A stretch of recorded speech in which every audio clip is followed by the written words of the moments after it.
10 mandamentos, palavras de liberdade. Nós começamos essa conversa na semana passada e eu justifiquei a importância desse tema dizendo 3 coisas para vocês. Em primeiro lugar, que esta série é importante diante da existência de uma compreensão profundamente equivocada e adoecedora acerca do lugar e do valor dos princípios morais e éticos estabelecidos por Deus. Ainda existe muita gente por aí que acredita que o cumprimento dos mandamentos nada mais são do que uma condição para eu me aproximar de Deus. Em outras palavras, quando eu sou bonzinho, quando eu não traio a minha esposa, quando eu cumpro os meus deveres religiosos, Deus me atende, Deus olha para mim. Quando eu não faço nada disso, Ele me castiga, Ele me persegue, e Ele procura uma maneira de atrapalhar a minha vida e os planos que eu tenho desenvolvido. Isso é uma mentira. O relacionamento estabelecido por Deus conosco é um relacionamento baseado na graça, na bondade dEle. Se Ele fosse fazer da sua relação conosco uma resposta ao nosso movimento e ao nosso coração, nós levaríamos trovejada o tempo inteiro. Por conta do sacrifício de Jesus, recebemos o perdão de Deus e então Ele decide, pela sua graça, lidar conosco tão somente a partir do seu amor e da sua misericórdia. Em segundo lugar, porque o sofrimento tem sido presente na vida de muitas pessoas, um sofrimento desnecessário, enfrentado porque algumas dessas pessoas não conhecem ou não obedecem aos princípios éticos e morais de Deus. Nem todo sofrimento que eu e você enfrentamos é fruto de desobediência aos mandamentos de Deus. Mas existem sofrimentos que sim. Às vezes a gente não se dá conta que Deus já deu uma orientação sobre determinadas áreas e sobre determinados aspectos da nossa vida, e a gente peca contra esses mandamentos e a gente sofre por conta disso. Às vezes a gente sabe, mas se esquece na prática de exercitar o que Deus nos deu, as orientações dEle, e então a gente padece. A gente padece nas finanças, a gente padece nos relacionamentos interpessoais, a gente padece na hora de lidar com as incertezas da vida.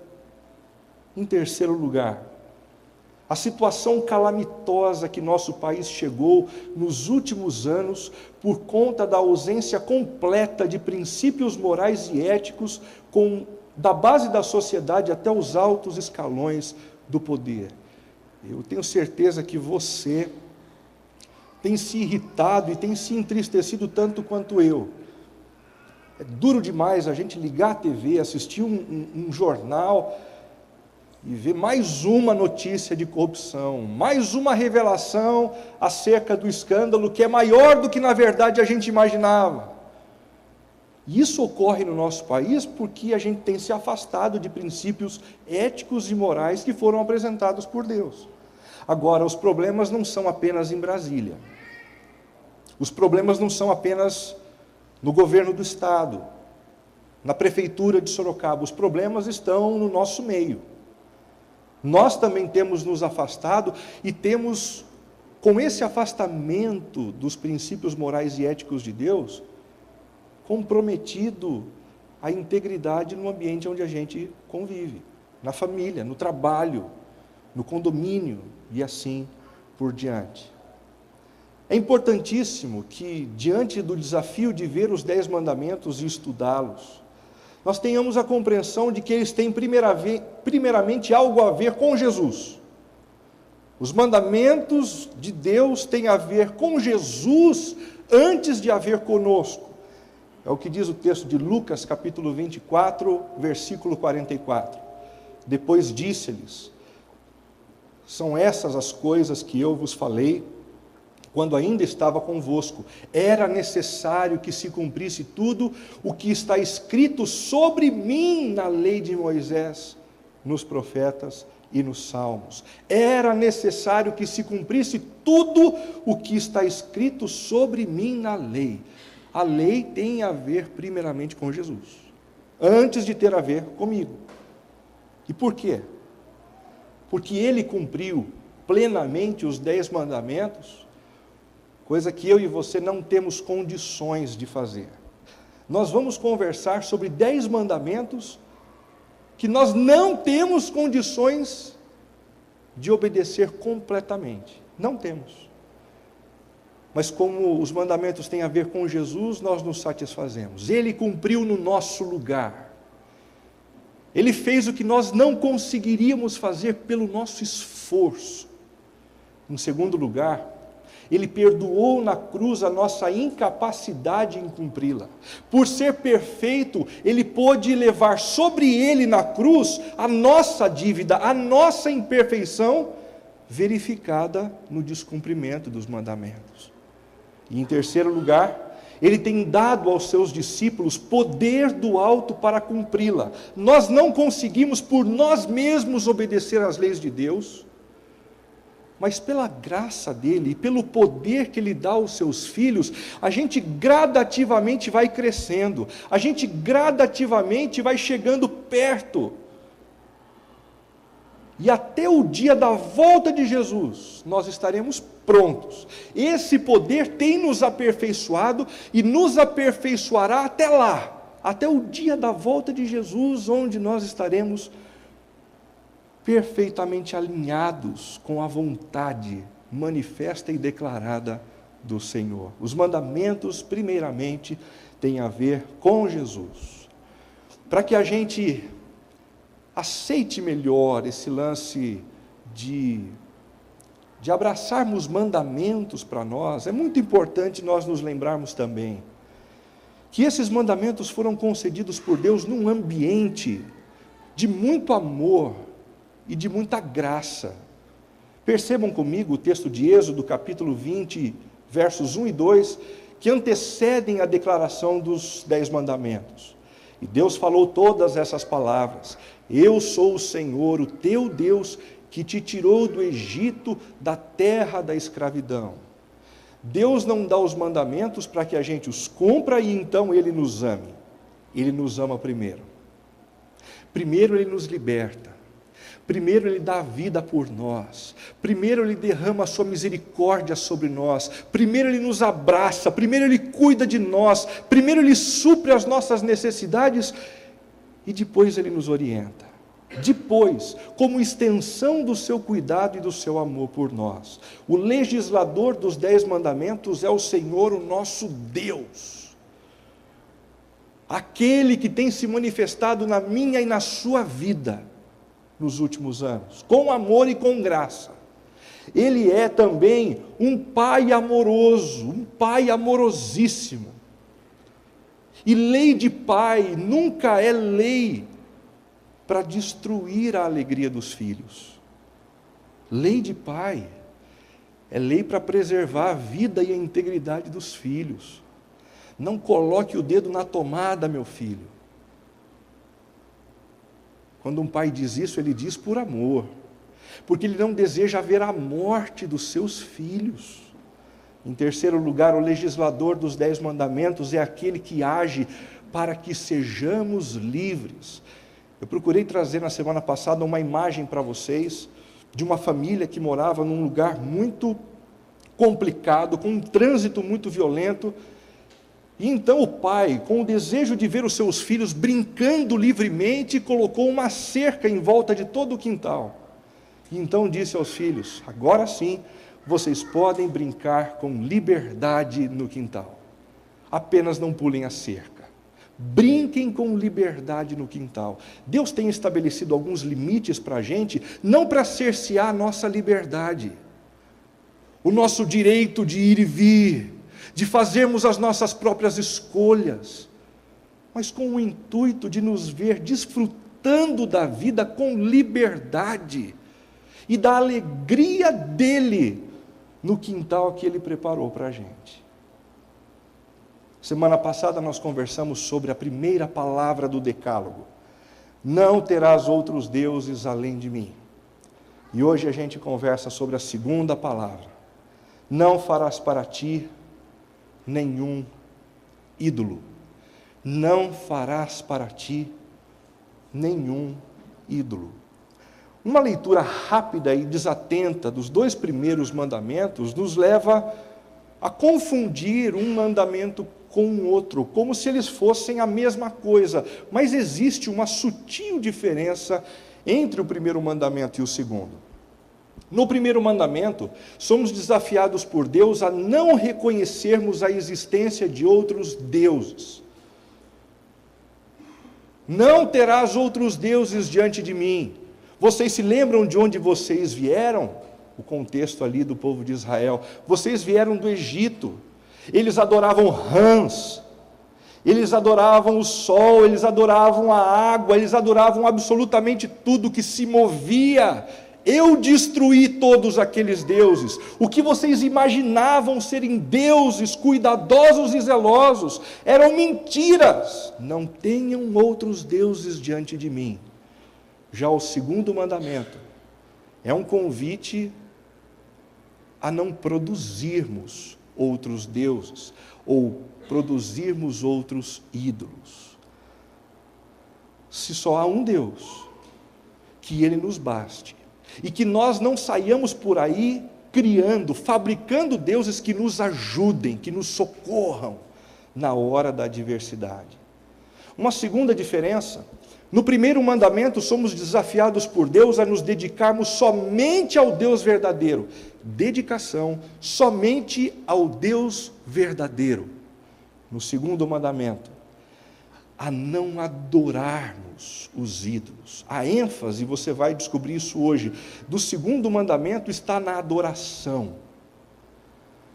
Está na entrega da nossa vida e da nossa alma a esses ídolos que costumeiramente nós fabricamos. Introduzindo a conversa sobre o segundo mandamento, o termo ídolo, ou seus equivalentes, aparecem cerca de 240 vezes na Bíblia. A maior parte das vezes ocorre no Antigo Testamento, onde é utilizado mais de 200 vezes. E essa quantidade enorme de citações nos leva a uma conclusão muito clara. Esse tema é um tema importante. Deus se importa com isso. E se você diz assim, talvez não seja tão importante essa conversa, para o Senhor é. Para o Deus que nos criou e morreu por nós na cruz, essa conversa é muito mais séria do que a gente possa imaginar. Pelo menos 15 palavras são usadas no texto hebraico do Antigo Testamento para se referir direta ou indiretamente aos ídolos ou às imagens de outros deuses, para que não haja margem de dúvida do quanto Deus se preocupa com isso e se aborrece com isso. Ele apresenta 15 sinônimos diferentes para que todo mundo entenda. A ilustração é feita sempre para que a gente entenda, compreenda e se aparte dessas coisas que são abominação diante do nosso Deus. Os ídolos refletem a imagem de algo que não é Deus. Por isso a Bíblia se refere a eles como abominação, coisa horrível, coisa repugnante e até mesmo adultério. E aí a gente vai começar a entender um pouco a importância do segundo mandamento. O adultério é algo muito cruel quando acontece com a gente.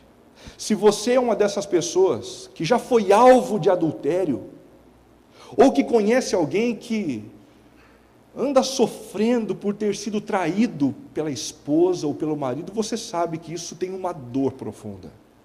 E o segundo mandamento é sobre essa dor profunda.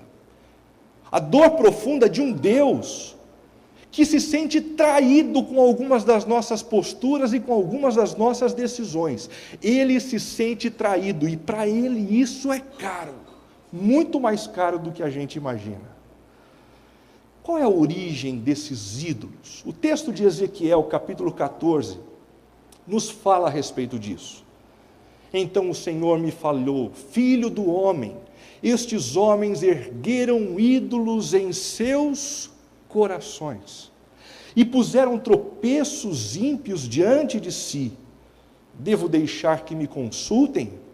Ora, diga-lhes, assim diz o soberano, o Senhor: quando qualquer israelita erguer ídolos em seu coração e puser um tropeço ímpio diante do seu rosto, e depois for consultar um profeta, eu, o Senhor, eu mesmo responderei a ele, conforme a sua idolatria. Farei isto para reconquistar o coração da nação de Israel, que me abandonou em troca de seus ídolos. A origem dos ídolos denunciados no segundo mandamento é o nosso próprio coração.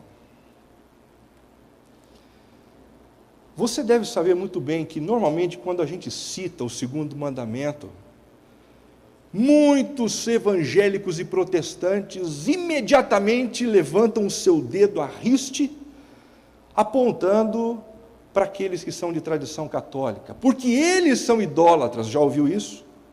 Porque eles é que fabricam ídolos, porque eles é que têm estatuetas, porque eles é que pedem a Deus através dessas esculturas. Aqueles que apontam esse dedo não percebem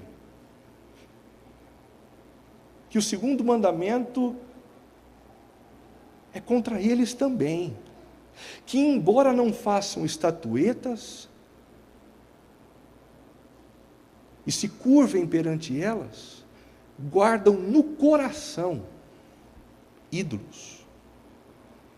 Ídolos que às vezes nunca têm uma representação simbólica numa escultura, numa pintura, mas que são ídolos também. Porque os ídolos nascem no coração. Os ídolos nascem no coração. Certa vez, João Calvino, reformador do século XVI, disse que o coração é uma fábrica de ídolos. Uma fábrica. Basta ter coração para fabricar ídolos. Basta ter desejos para fabricar ídolos. Basta haver necessidades para que a gente seja tentado a fabricar ídolos a partir de nós mesmos. Ídolo é qualquer coisa na vida que você ame com uma intensidade desmedida, guarde isso. Qualquer coisa que você ame com uma intensidade desmedida. Exemplos disso? O primeiro deles, o futebol. Que em si não tem problema nenhum. A maioria de nós homens aqui gostamos e gostamos muito. Assistimos com certa regularidade, mas existem pessoas que não gostam muito. Existem pessoas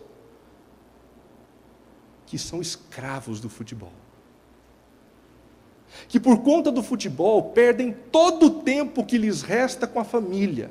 Que por conta do futebol se endividam para viajar de um lado para o outro, para assistir todos os jogos presencialmente do seu clube. E aí a idolatria. Mas se isso nos pega a nós homens, as compras talvez peguem para as nossas mulheres aqui presentes. A compra, que em si também não tem nada de ruim. Todos nós precisamos comprar comida, todos nós precisamos comprar roupas, mas quando a compra se transforma na prática que nos traz prazer e satisfação, alívio no meio da tribulação, ela se transformou num ídolo para a gente também. Algum tempo atrás, um filme muito interessante contou a história de uma menina que era completamente doida por consumir. Delírios do consumo. Queria que você prestasse atenção num trecho desse filme. Eu gosto de fazer compras. Será que tem alguma coisa de errado nisso? Porque as lojas existem para você aproveitar. A experiência é prazerosa. Bom, mais do que prazerosa. É linda. O toque da seda em volta de um manequim.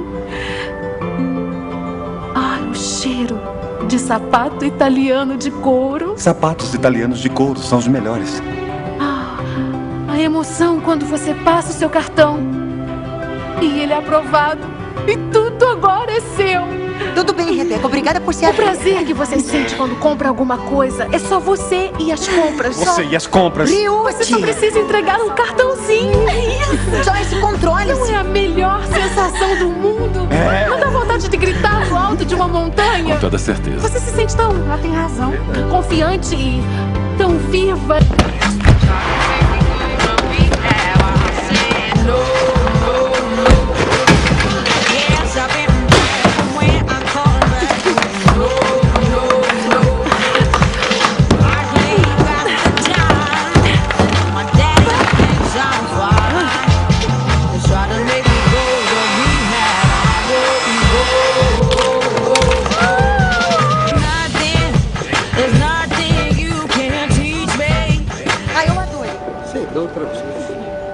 Rebeca, a conta do cartão veio $900.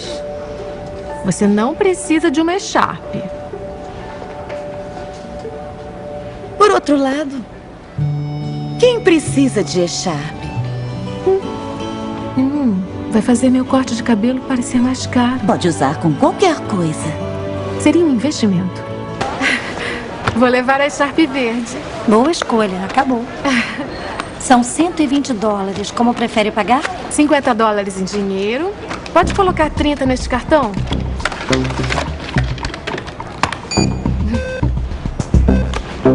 $10 neste. 20 neste. É tão bonito. Recusado. É? Dá pra tentar de novo? Recusado mesmo. Olha só, então dá pra você reservar? Não fazemos reserva. Ai, meu Deus do céu. Meu Deus. Cada situação eu vou perguntar. Eu preciso disso? Tem outra entrada por aqui!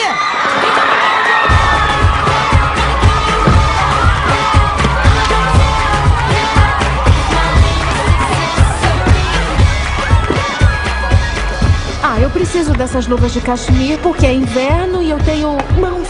Então é só isso. Eu vou comprar isso, só isso. E eu vou embora. Forte e decidida. Meu Deus! Botas Pucci! 50% de desconto! Eu preciso disso. Eu preciso disso. Eu preciso disso. Não. Me desculpe, mas é que eu vi primeiro. Eu sei, mas você devolveu. Não, eu sei disso, mas eu vi primeiro, então sou eu que vou levar. Só que você tirou as mãos dela. Me dá a bota ou você morre. Olha, eu não sou uma Burberry. Esse é o truque mais velho que eu conheço. Me dá essa bota. Eu passei a manhã inteira na fila por causa dela.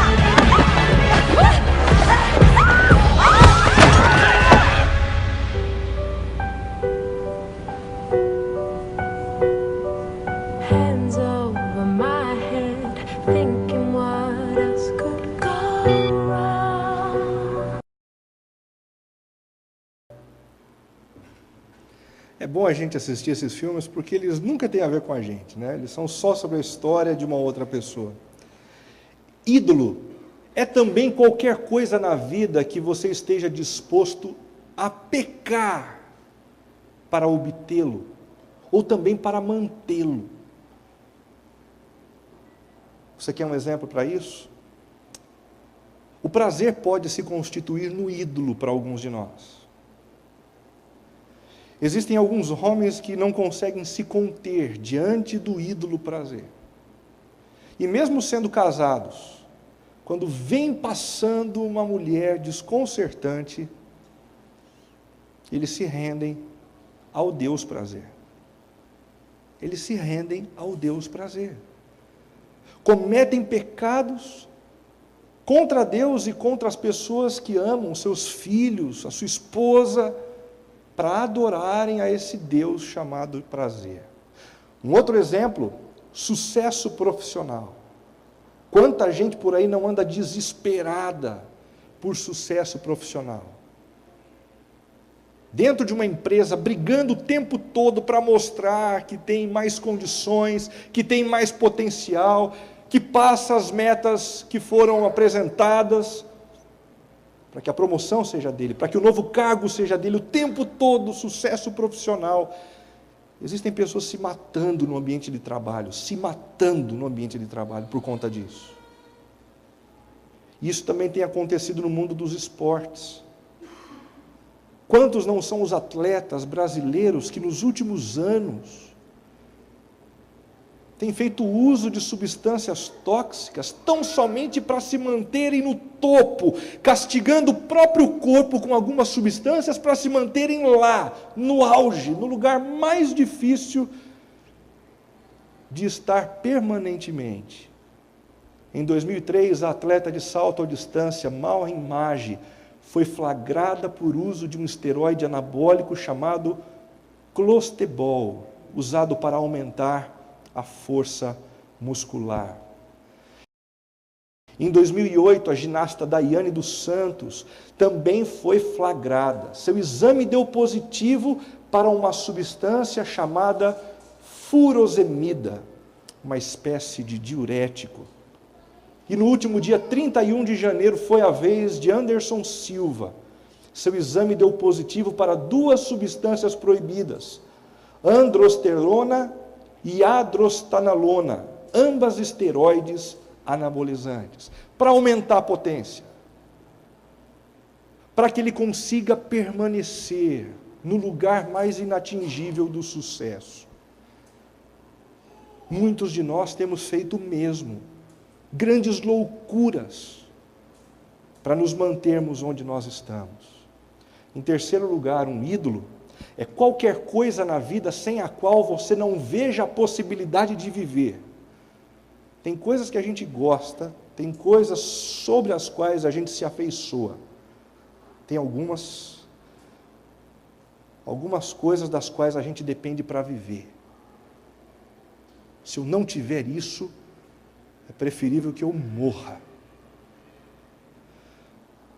Após a crise econômica que abateu os Estados Unidos em 2008, algumas pessoas que idolatraram o dinheiro cometeram atos terríveis. O diretor financeiro da grande Freddie Mac enforcou-se no porão de sua própria casa. Mas o ídolo não surgiu com a crise. O ídolo surgiu muito antes. Ele se dedicou a esse ídolo. Ele serviu a esse ídolo. A crise tão somente evidenciou o tamanho e a intensidade do problema. O presidente da Sheldon Good deu um tiro na cabeça dentro de seu Jaguar vermelho. Perceba que interessante. Um tiro na cabeça dentro do seu Jaguar vermelho. Porque ele quebrou. Dentro de um Jaguar. Um executivo sênior do HSBC tomou uma overdose de drogas e saltou do 19º andar.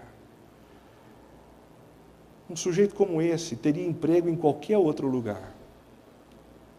Teria condições de permanecer no mercado de trabalho e muito bem empregado em qualquer outra posição, mas porque ele estava prestes a ser demitido, ele pôs fim à própria vida, porque o sucesso profissional e o dinheiro se transformou num ídolo a ser adorado em última análise. O Dr. Tim Keller, da Redeemer Church de Nova York, disse no seu livro Deuses Falsos: há uma diferença entre o pesar e o desespero. O pesar é uma dor para a qual existem fontes de consolação. O pesar vem da perda de algo bom entre outros, de modo que se você experimenta um retrocesso na carreira, pode encontrar conforto em sua família para superar essa crise. Pesar. No entanto, o desespero é incontrolável, porque vem da perda de algo que é último, supremo, do qual eu dependo para viver e para existir. Quando sua vida perde a última fonte de sentido ou esperança, não há fontes alternativas para onde voltar-se, e isso acaba com você. O segundo mandamento não é dado apenas porque Deus se sente traído, mas porque isso acaba com você. Os ídolos que eu e você criamos nos engolem vivos. Eles acabam com a nossa vida, eles nos destroem. Nós precisamos tomar conta disso. Nós precisamos avaliar o nosso coração. O texto de Êxodo, capítulo 20, de 4 a 6, é o texto que fala desse mandamento. Não farás para ti nenhum ídolo, nenhuma imagem de qualquer coisa no céu, na terra ou nas águas debaixo da terra. Não te prostrarás diante deles, nem lhes prestarás culto, porque eu, o Senhor, o teu Deus, sou Deus zeloso, que castigo os filhos pelos pecados de seus pais, até a 3ª e 4ª geração daqueles que me desprezam, mas trato com bondade até 1000 gerações aos que me amam e obedecem aos meus mandamentos. Não farás para ti nenhum ídolo. É uma lei contundente contra o cultivo de uma espiritualidade supersticiosa. O tempo todo nós tentamos reduzir Deus a alguma coisa presente na criação, ou fazer de alguma coisa presente na criação uma divindade, dando a elas um poder que não lhes cabe, que não lhes é devido. Não farás para ti nenhum ídolo, nenhuma imagem de qualquer coisa no céu, na terra ou nas águas debaixo da terra. Deus não pode ser reduzido a uma planta. Não pode ser reduzido a uma planta. E mesmo assim, algumas pessoas ainda hoje abraçam árvores para extrair das árvores o poder e a estima que vem de Deus. Deus não se confunde com uma árvore. Uma árvore é sempre uma árvore. E quando nós a abraçamos dessa maneira, nós construímos ídolos para nós. Um dia essa árvore morre. E então os seus adoradores entram em desespero. Deus não pode ser reduzido a um animal. Mesmo assim, existem pessoas hoje em dia que idolatram os seus animais. Existem países por aí, onde há grande fome. E curiosamente, eles não matam os animais para se alimentarem, porque eles são para eles deuses. Mas isso não acontece só lá longe, não. Existem pessoas que idolatram os seus animais no nosso contexto também, fazendo dos seus cachorrinhos e dos seus gatinhos a fonte maior da sua existência. Cuidado com a intensidade do amor que você dedica ao seu animal de estimação. Deus não pode ser reduzido a um objeto. Deus não pode ser reduzido a um colar. Deus não pode ser reduzido a um pingente. A influência dele não depende de algo que eu coloco no meu pulso. Tem gente que quando sai de casa e viu que não colocou a sua fitinha, fica desesperado. Agora vai dar errado, agora eu não fecho o negócio, agora eu vou bater o carro. Vai nada. Deus não pode ser reduzido a um objeto. Não coloque a sua confiança nesses objetos, em objeto algum. Tem gente que só se sente bem dentro de casa quando consegue arrumar a disposição dos móveis de tal forma a alinhar as energias de dentro do lar. Deus não pode se confundir com objeto algum. Se você tem uma necessidade, clame ao Senhor, que atende, que ouve a sua necessidade e tem se mostrado como um Deus zeloso e fiel. Deus não pode ser reduzido também a uma pessoa. E como Como a espiritualidade brasileira gosta desse tipo de coisa. Ah, aquela senhora faz uma reza brava. Olha, qualquer tipo de mal olhado ela limpa. Ela tira fora. Olha, aquele pastor faz uma oração. Não, eu sei que você já tem pastor, mas aquele sim, aquele padre, aquele sacerdote, bobagem. Deus não pode ser confundido com ninguém, e Ele mesmo disse: não façam ídolos. Esses ídolos não podem ajudá-los, somente eu, somente eu. Não farás para ti nenhum ídolo, é também uma lei contundente contra uma adoração sacrificial destruidora. Deixa eu tentar explicar esse negócio para você. Todo ídolo criado por nós demanda um sacrifício. Todo ídolo. Crie um ídolo e ele vai demandar de você um sacrifício. Exemplos? Quando o ídolo é o sucesso, muitas vezes o sacrifício exigido é a família. Faça da sua vida e do sucesso profissional um ídolo. Talvez depois de alguns anos você não tenha mais para onde voltar depois do expediente. Quando o ídolo são os filhos, meu menininho, minha menininha, o sacrifício exigido muitas vezes é o casamento.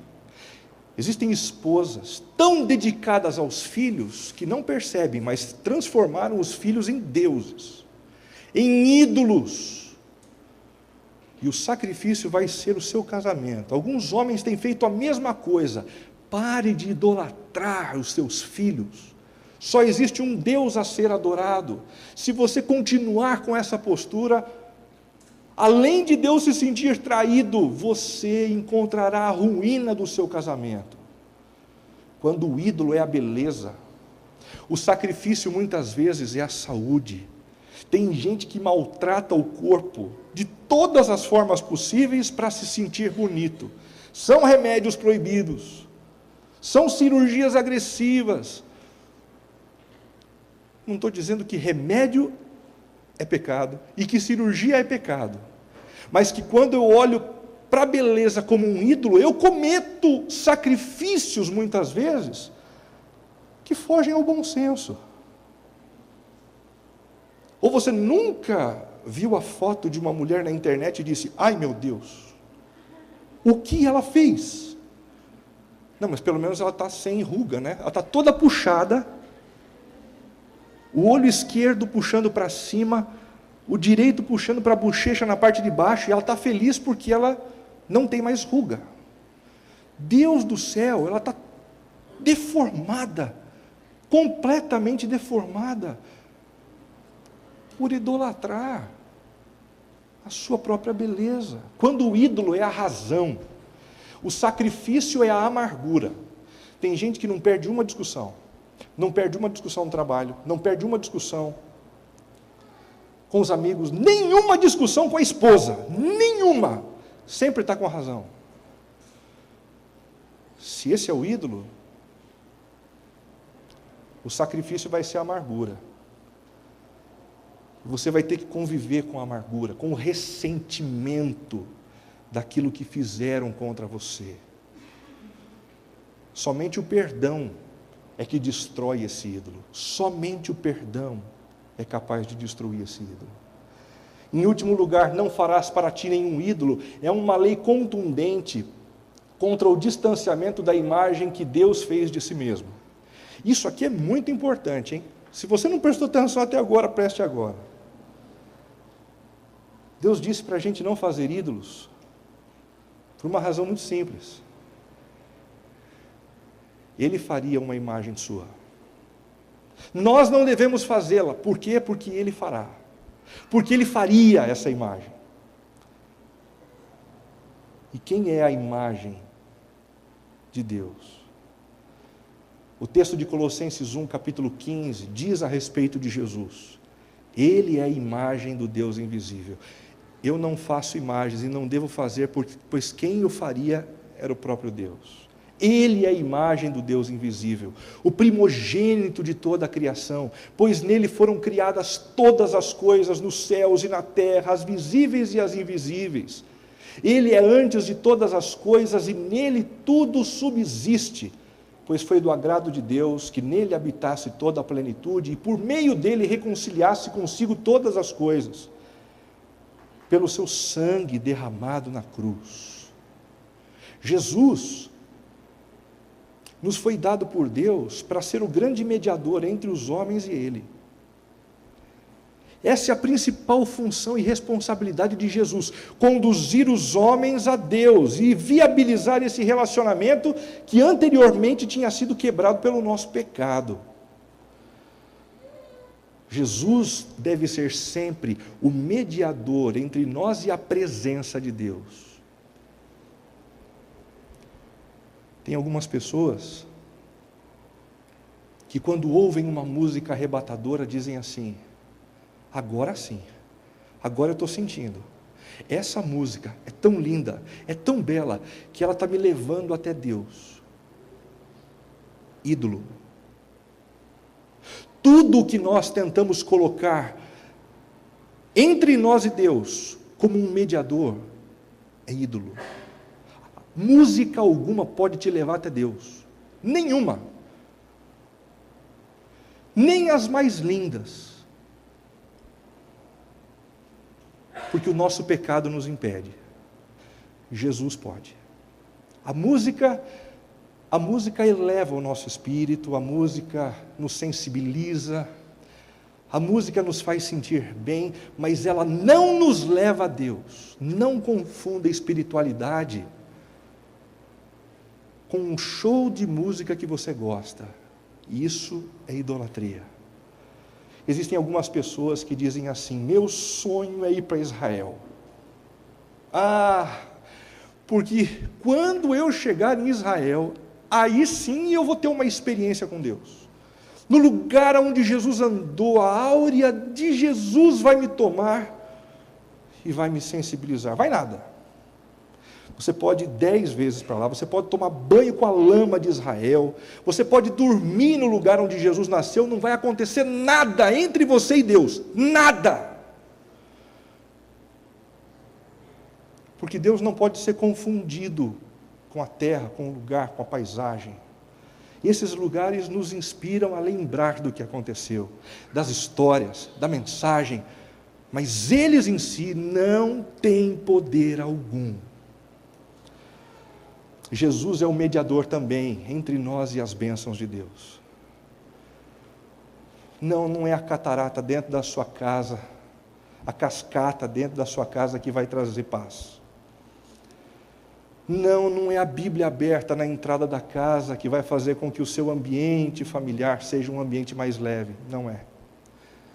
Deus não se confunde com nada que foi criado. Nada. O único mediador entre nós e as bênçãos de Deus é o próprio Jesus. Você precisa de alguma coisa? Clame aos pés de Jesus. Peça a Deus por Ele. É por isso que nós terminamos todas as nossas orações em nome de Jesus. Já tinha percebido isso? Os cristãos sempre terminam as suas orações dizendo em nome de Jesus, porque Ele é o único mediador entre nós e as bênçãos que nós precisamos que venham da parte dEle. Entre a idolatria e a adoração. Essa é a bifurcação que nós nos encontramos hoje. Não te prostrarás diante deles, nem lhes prestarás culto, porque eu, o Senhor, o teu Deus, sou o Deus zeloso, que castigo os filhos pelos pecados de seus pais, até a 3ª e 4ª geração. Opa. A coisa está começando a ficar feia. Nesse texto, nós temos a notícia de que a desobediência aos mandamentos de Deus implica num castigo que vai até a 3ª e 4ª geração da nossa descendência. Espera aí, Renato. Na minha família, eu tenho algumas pessoas que foram idólatras, muito idólatras. Essas maldições e castigos chegam até mim? A resposta é sim. Muito do sofrimento de alguns de nós é fruto do castigo de Deus à idolatria e ao não cumprimento de outros 9 mandamentos pelos nossos pais. Mas espera aí, como eu posso quebrar esse tipo de coisa? Nos aproximando de Jesus. Quando nós nos aproximamos de Jesus, Ele cancela todo escrito de dívida e todo tipo de castigo que viria sobre nós. Castigo justo. O texto continua dizendo que a obediência aos mandamentos de Deus implica em sua bênção até 1000 gerações, mas trato com bondade até 1000 gerações aos que me amam e obedecem aos meus mandamentos.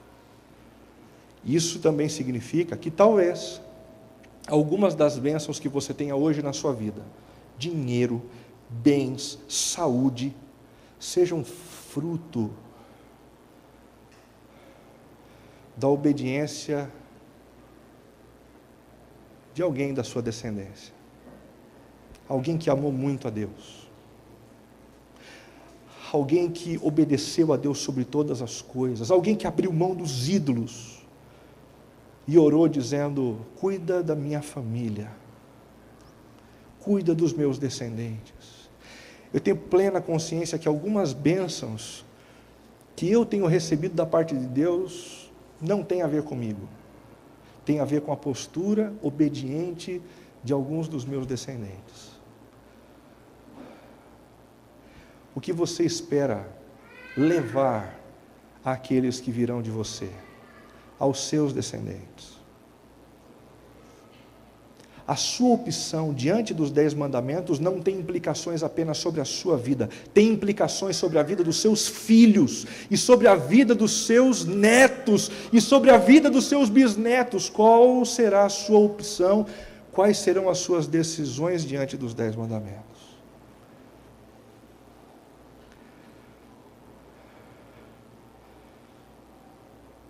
Aqui os mandamentos ganham uma amplitude muito maior, muito maior.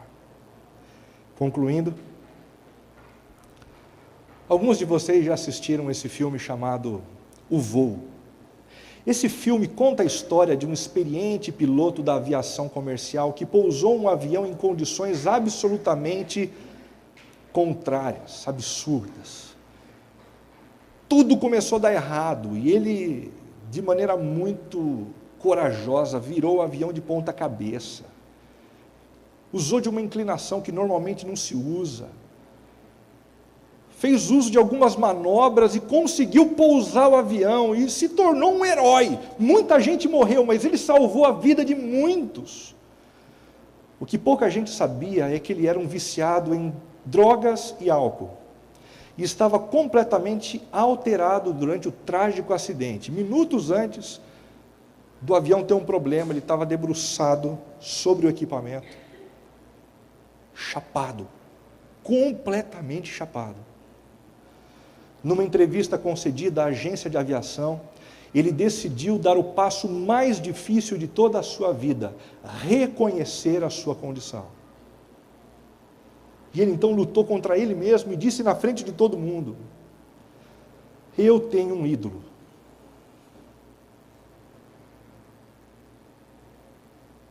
E quando os passageiros mais precisaram de mim,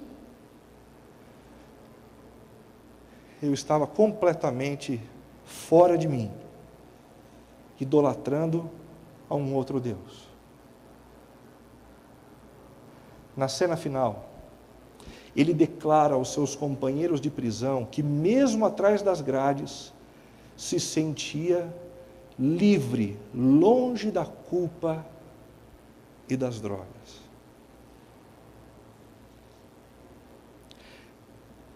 A gente não costuma ver muita gente que é usuária de droga e do álcool de maneira desmedida, dizendo assim: isso é um ídolo para mim. É difícil você ouvir alguém dizendo isso. Mas depois que acontece um desastre, e alguém que você ama é levado, porque você estava sob a influência desse ídolo, aí a máscara cai. Aí a culpa vem. E a única maneira de nós resistirmos aos ídolos, sejam eles quais forem, e o nosso coração é uma fábrica de fazer ídolos, é reconhecendo diante de Deus que nós os temos, e pedindo graça da parte dEle para lutarmos contra esses deuses, para então vivermos de maneira livre, completamente livre das garras deles. Quais são os seus ídolos? Quais são os ídolos do seu coração? Eu sei muito bem quais são alguns dos meus ídolos. O desafio desta noite é nos juntarmos em oração para destruirmos cada um desses ídolos, reconhecendo que nós os temos e pedindo perdão a Deus e a graça dEle para a mudança da nossa vida. Feche os seus olhos. Busque a Deus em oração. Converse com o único Deus da sua vida.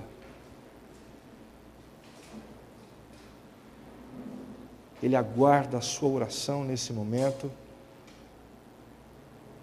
como nunca antes.